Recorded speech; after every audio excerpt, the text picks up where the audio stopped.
Assalamu alaikum class. Hope you all are fine. Today we are going to start a new unit, that is unit number 4. It is about growth and reproduction in living organisms. You know that there are certain qualities of living organism, that they can walk, they can talk, they can breathe, they can also grow. Yes, they can grow in number, they can grow in size also. This is called as growth. So for our first topic is about growth. Growth is actually an increase in the size of an organism. Growth takes place in two ways. The size of the cell increases and the number of the cell increases. The size of the organism, as a result, the size of the organism increases. An increase in the size of the cells takes place by consuming more food, and the numbers of the cells increases by cell division. So growth can occur in plants and also in animals. In plants, you know that plants usually grow throughout their lives if they have sufficient air, light, water, and minerals, etc. So they can grow throughout their lives. Growth in plants is restricted to the tips of the roots and shoots, but tips of the roots and stems continuously grow. The new cells that are produced grow to a maximum size, and then they become specialized to form different tissues. That's how the growth in plants occur. In contrast, the growth in animals is like that the body of an animal grows all over till it reaches its adult size. Once it reaches its adult size, the growth stops here. Now, only some cells retain the power to divide and bring about the repair of worn out or damaged tissues. But the size of the animal, or like the height of the animal, does not grow further. So, this is about growth that are in animals and plants.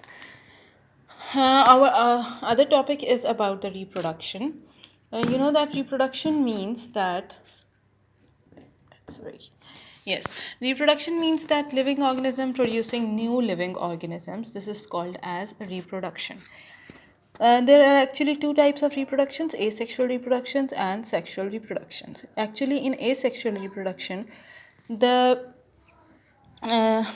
an adult, and then the offsprings are the babies, or the offsprings that will be produced will be exactly same as the parent. So offsprings किनको कहते हैं? जो young ones होते हैं, जो कि produce होते हैं by the process of reproduction. In asexual reproduction, the offsprings will be exactly same as their parents, and these offsprings are also called as clones.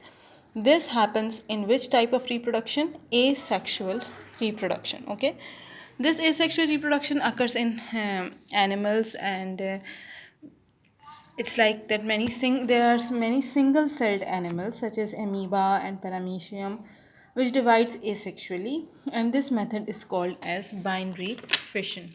Okay, this is the diagram of binary fission. You can see this is an amoeba.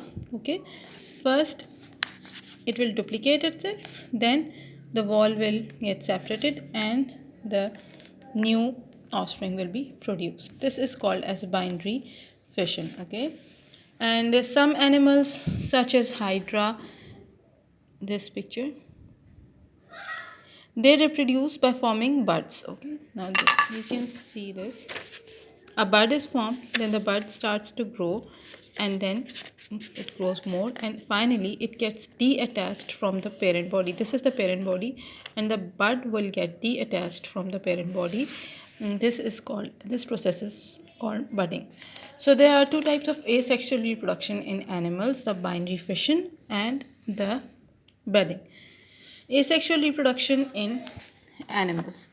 The asexual reproduction, like you have might have heard the name of yeast. Yeast is a simple non-green plant actually that reproduces asexually by budding.